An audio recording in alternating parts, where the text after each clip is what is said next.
A politically motivated group, the Minnesota Jobs Coalition, is going after Governor Mark Dayton's gas tax plan with a new media campaign, specifically targeting certain areas of the state that they feel would be most affected by the increase. Now, Valley News Team's Bradford Eric is joining us now after looking into these ads in the group. So, Bradford, what did you find out about them? Well, Stephanie, this coalition says they're an independent group whose main goal is simply to educate people about the activities of government. And they say they have no political leanings.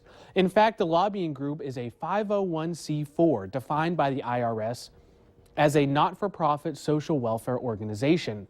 You may have already seen and heard some things in the area. They've launched a media campaign, direct mailings, digital ads, and radio spots. And let's take a look at what some of those sound like.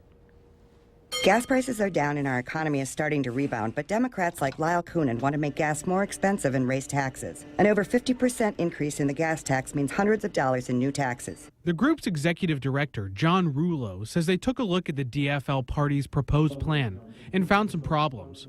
There would be a price floor set.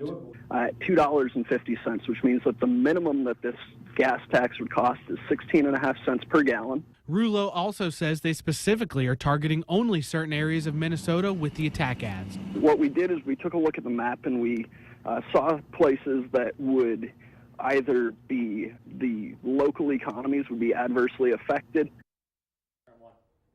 Economies of border cities like Moorhead in District 4B, represented by DFL Deputy Minority Leader Representative Paul Marquardt.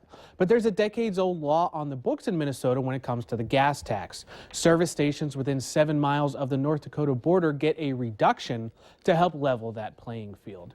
Now, Stephanie, we did reach out to Representative Marquardt today, but he was not available for comment. Well, you can also find a link to the radio ad on our website. Is that correct? Absolutely. Yep. All Just right, click on the story. to kind of formulate your own opinion. All right. Thank you so much, Bradford. Well, a Northern Valley man